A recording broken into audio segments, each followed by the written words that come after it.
Aquestes paraules que acabem de sentir traspassen èpoques. I jo no vull estendre'm gaire perquè el temps avui molt serà curt i tenim eminents autoritats en diferents matèries que convé que comencem a posar-nos en matèria. Així donarem pas a la primera ponència el professor Albert Pont, president del Cercle Català de Negocis, especialista en dret internacional i relacions internacionals, professor de Relacions Internacionals en el màster de Diplomàcia i Acció Exterior Diplocat, llicenciat en Ciències Polítiques i de l'Administració per la Universitat Autònoma de Barcelona, executiu MBA per la Universitat Ramon Llull i autor de llibres com Delenda et Hispània i Addendum. Moltíssimes gràcies, senyor president, honorable consellera. Gràcies, Bartomeu, per la presentació i a tots els presents. Voldria començar advertint que qualsevol semblança del que pugui dir del Principat de Catalunya amb qualsevol altre territori és pura coincidència. Ho dic perquè, clar, que ningú faci males interpretacions. Sovint se'ns pregunta quin dret té el Principat de Catalunya per devenir un estat independent, si és només una qüestió econòmica, si és només una qüestió identitària, política. Bé, tot això són efectivament arguments en favor de la independència de Catalunya, del procés sobiranista que actualment estem visquent. Però més enllà d'això hi ha una component històrica, hi ha una component, un fonament de dret internacional que legitima, si més no encara més, aquest procés.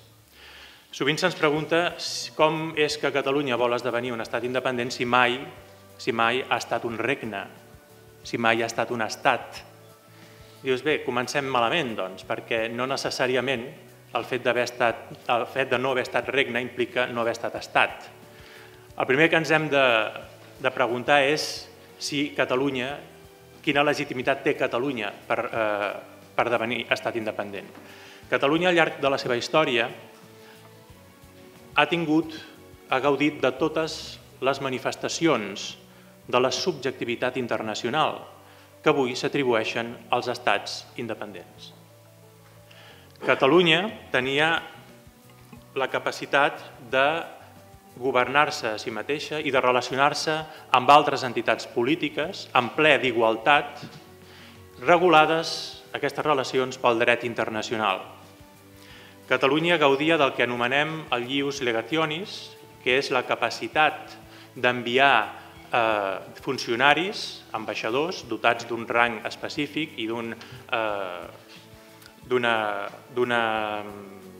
règim de privilegis i d'immunitats específics comuns a tots els altres estats independents.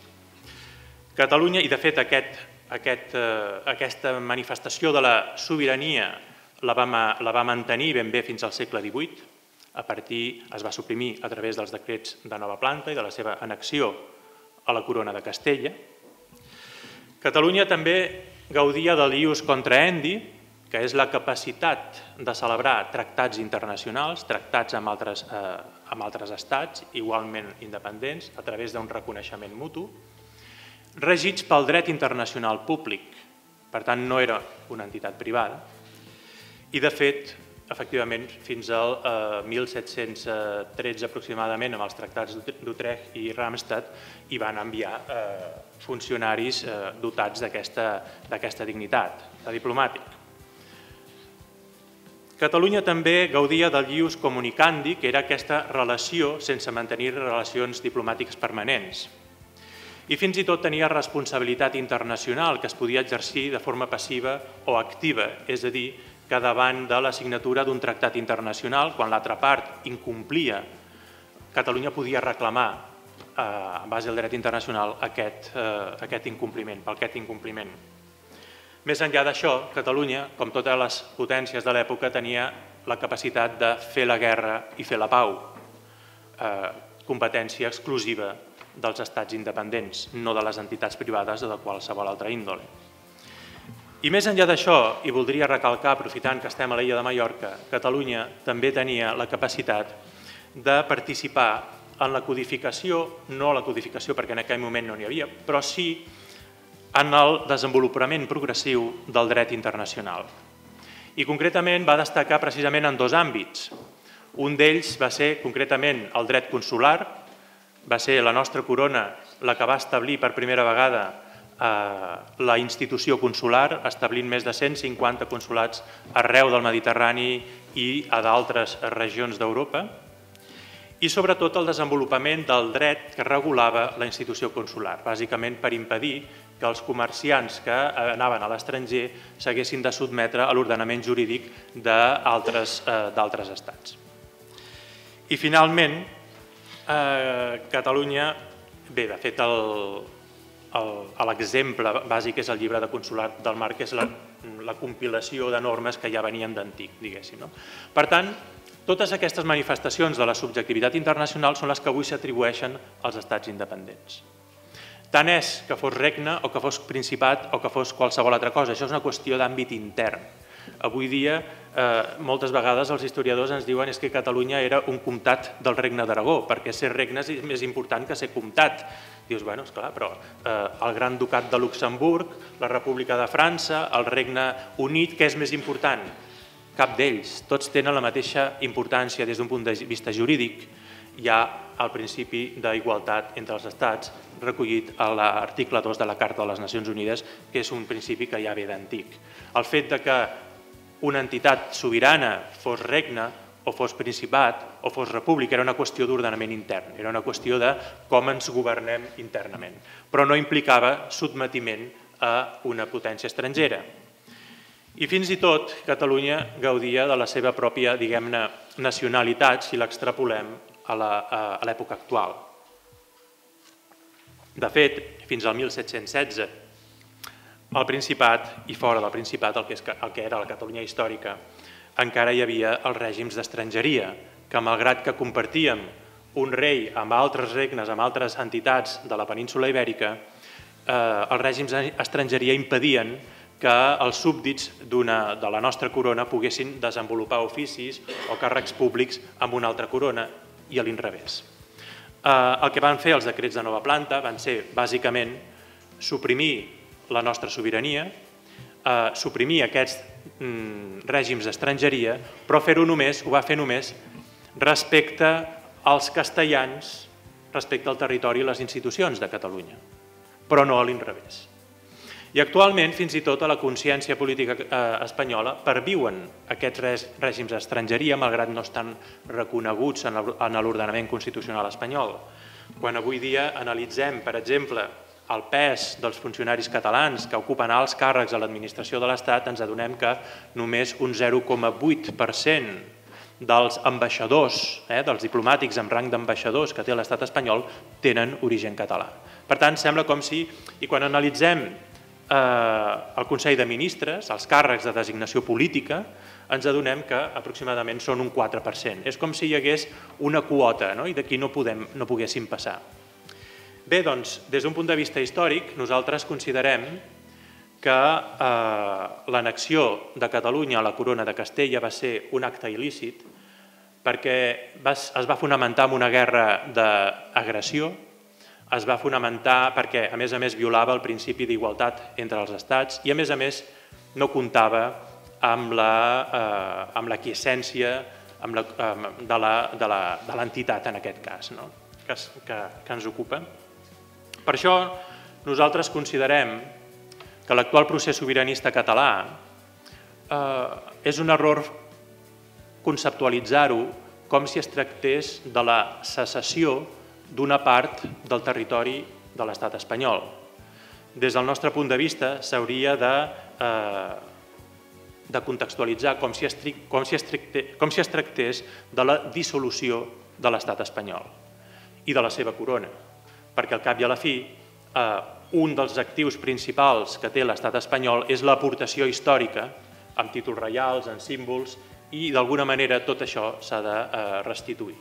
No vull dir amb això ni molt menys que hàgim de tornar als nostres orígens en quant a la forma política, ni molt menys.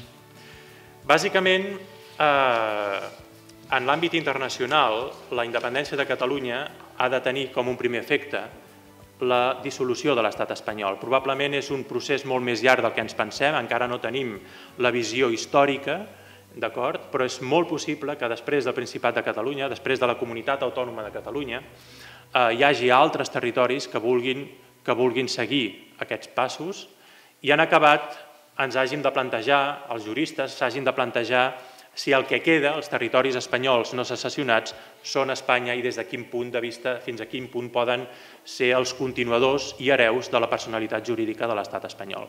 Evidentment, la pèrdua d'un 8% del territori espanyol, la pèrdua d'un 16% de la població espanyola, per si mateix no legitima la dissolució de l'estat espanyol. Més enllà d'això, tractem altres qüestions, com és la qüestió de la nacionalitat. En aquests moments hi ha dues doctrines enfrontades. Una d'elles diu que la nacionalitat catalana serà perfectament compatible amb la nacionalitat espanyola. És a dir, tots els ciutadans de Catalunya gaudiran de dues nacionalitats. I hi ha una altra posició que ve a dir, no, mireu, la nacionalitat és el vincle jurídic d'una persona amb un estat i quan un territori s'independitza, una de les conseqüències és que aquest vincle es trenca.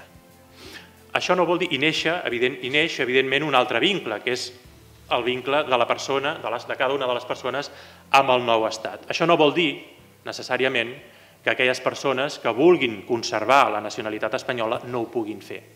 Però una cosa és aplicar la doble nacionalitat com a norma directa i una altra cosa és fer-ho com a norma subsidiària. I per què ho diem això? Perquè per tal que Catalunya, al nostre entendre, per tal que Catalunya esdevingui un estat independent i sigui considerat un estat independent, cal necessàriament que tingui nacionals propis. Si no, ens podria passar el mateix que els hi va passar, per exemple, a la Santa Seu o als microestats.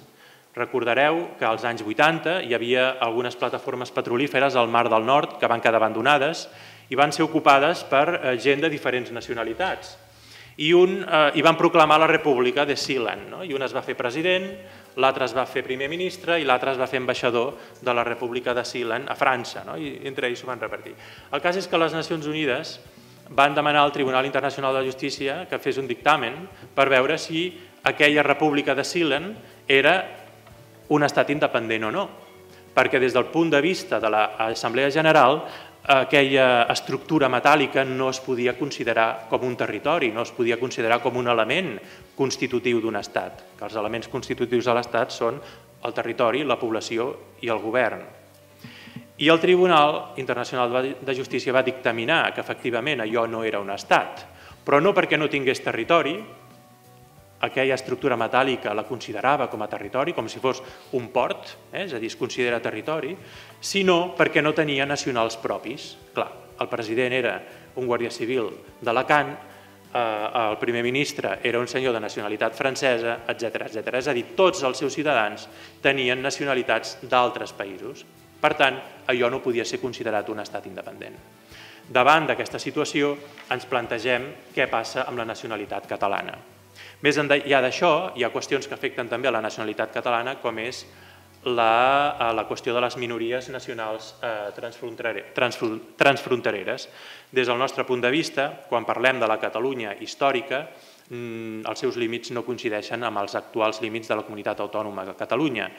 I, per tant, si tots vam patir aquella mateixa història d'annexió, tots hauríem de tenir reconegut aquest mateix dret a l'autodeterminació, la qual cosa no vol dir que tots l'hàgim d'exercir de forma igual i en la mateixa direcció. Però el dret el tenim, no ens el pot negar ningú. Una altra de les qüestions que voldria posar sobre la taula amb els minuts que em queden és la que fa referència a la transmissió dels béns i deutes de l'estat espanyol. Evidentment, una Catalunya independent haurà d'assumir una part del deute de l'estat espanyol, però hem de saber que actualment a la comunitat autònoma de Catalunya els seus ciutadans estan assumint el 31% de tot el deute públic de l'estat espanyol. I en un cas de secessió ens haurem de repartir el deute públic de l'estat espanyol en funció del nostre pes demogràfic o en funció del nostre pes econòmic. Tot és qüestió d'acordar-ho. La Convenció de Viena del 83, malgrat no està en vigor, ni està firmada ni ratificada per l'estat espanyol, estableix aquests principis. Però més enllà d'això, voldria dir que no només ens hem de repartir el deute des d'un punt de vista de la posició d'autora de l'estat espanyol, sinó també des d'un punt de vista de la posició creditora de l'estat espanyol respecte d'altres països. El deute que nosaltres hàgim d'assumir estarà condicionat al reconeixement internacional de Catalunya. Què vull dir amb això? Vol dir que anem a suposar que França, per posar un exemple, no reconegués la independència de Catalunya. Aleshores, França ens estaria dient que per ella, per les seves relacions amb Catalunya, Catalunya no deixa de ser una regió d'Espanya i, per tant, membre d'un estat membre de la Unió Europea. Simplement el que fa és no reconèixer la subjectivitat internacional i, en conseqüència, si França vol recuperar, vol que se li continuï pagant part del deute que l'estat espanyol té amb França, li ha de reclamar el govern central, no ens el pot reclamar nosaltres. Què passa amb això? Que Catalunya té una gran capacitat d'assumir deute, repeteixo, ara mateix estem assumint el 31%, però no la tenim infinita. I el dia que esdevinguem un estat independent, com ho repartirem? Doncs en funció de l'ordre amb què els cònsols estrangers destinats a Barcelona vagin arribant al Palau de la Generalitat. És com anar a la peixateria, agafes el torn i quan ja s'ha venut el peix ja no n'hi ha més per vendre. Clar. I no només això, sinó que de la mateixa manera que hem d'assumir una part del deute de l'estat espanyol, hem d'assumir una part del deute que França té amb Espanya, és a dir, hem d'assumir una part de la posició creditícia d'Espanya respecte d'altres països. I ja, per acabar, faré un brevíssim resum d'una qüestió que també ens afecta des d'un punt de vista jurídic, que és la transmissió dels tractats internacionals, i amb això espero donar peu a les següents ponències. Què passa? Com estableix el dret internacional? Com s'ha de succeir els tractats internacionals? Doncs depèn.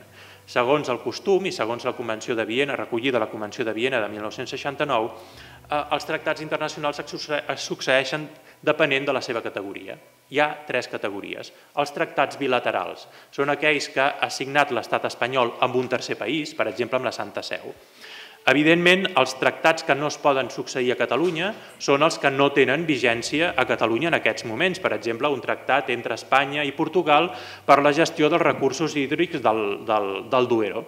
Això no es pot transmetre a Catalunya perquè el Duero no passa per Catalunya. De moment, ja tot arribarà, no?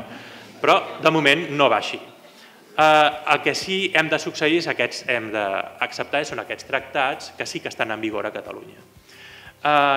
El dret internacional estableix que el mecanisme de transmissió dels tractats bilaterals és una nota verbal.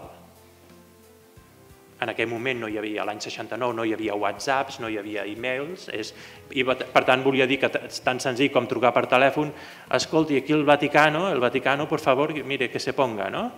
El enemigo, ¿no? Que se ponga, ¿no? Ai, perdó, no, vull dir... que se ponga. Bueno, miri, doncs aquí vostès tenen un tractat, un concordat amb l'estat espanyol, volen que el continuem mantenint nosaltres, volen que continuem mantenint els seus drets en una Catalunya independent? Probablement, molt probablement, et diran que sí.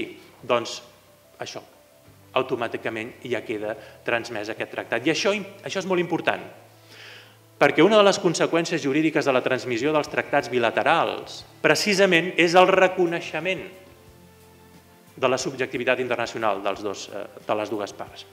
I finalment hi ha els tractats... Ja acabo.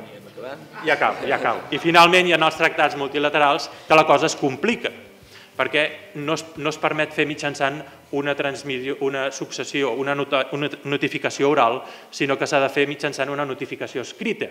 I ves on trobarem un funcionari a la Generalitat que sàpiga escriure anglès o francès i digui, miri, senyors de França, vostès tenen 14 tractats signats amb Espanya, doncs a partir d'ara els volem assumir nosaltres. I això entra en vigor a partir que els membres d'aquests tractats reben la notificació.